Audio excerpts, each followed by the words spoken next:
May mga katanungan ka ba na kahit beshi mo ay hindi masasagot?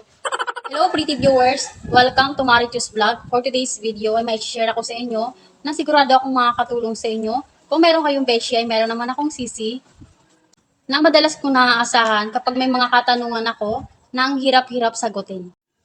Si Sisi ay isang apps na nagbibigay impormasyon sa lahat ng mga katanungan mo sa araw-araw.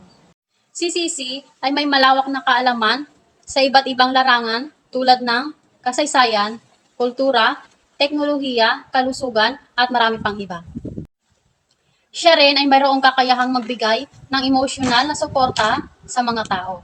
At kung ikaw ay interesado sa mga ganitong video, please don't forget to like, share, and subscribe and hit the notification bell para updated ka sa lahat ng mga videos na i-upload ko.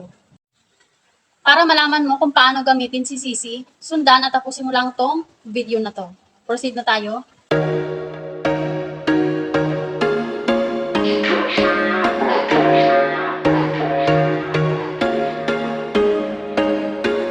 There was once a day that Guys, ang una nyong gagawin ay punta tayo sa my Play Store.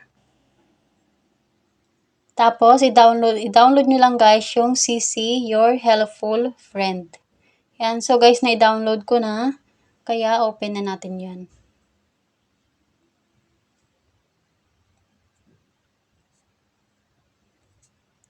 At pagka-open, ito yung makikita nyo, continue with Google or continue with phone. So, dito tayo guys sa my continue with Google.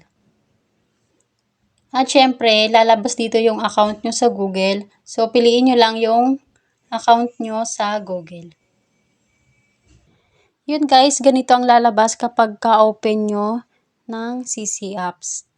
Ang nakalagay dito, hey, nice to meet you. I'm Sisi, your humorous, friendly, and helpful friend.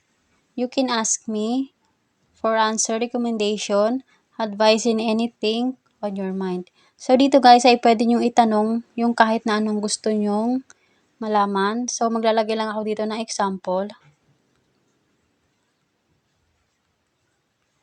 Ilang elements meron ang periodic table.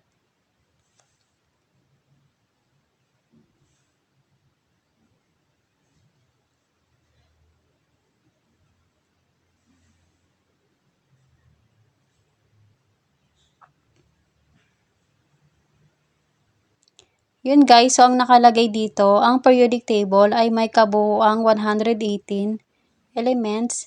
Ang mga elements ay inorganisa at nakaayos batay sa kanilang atomic number at atomic mass at chemical properties. Ito ay isang mahalagang tool sa pag-aaral ng kemika at pisika. Yun guys, yung mga nakikita nyo dito sa baba, ito yung mga posibleng pwede nyo pang itanong. So, pag lilinik nyo yan, may mga lalabas dyan guys na sagot. At dito sa may message, pwede nyo pang itanong yung mga gusto nyo pang itanong sa kanya.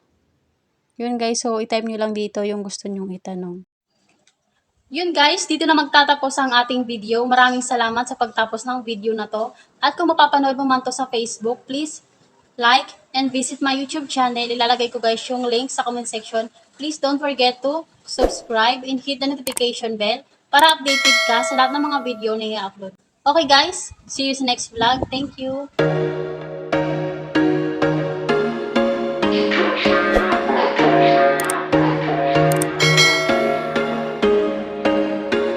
there was once a day that I would pray for you. I'd go and miss me.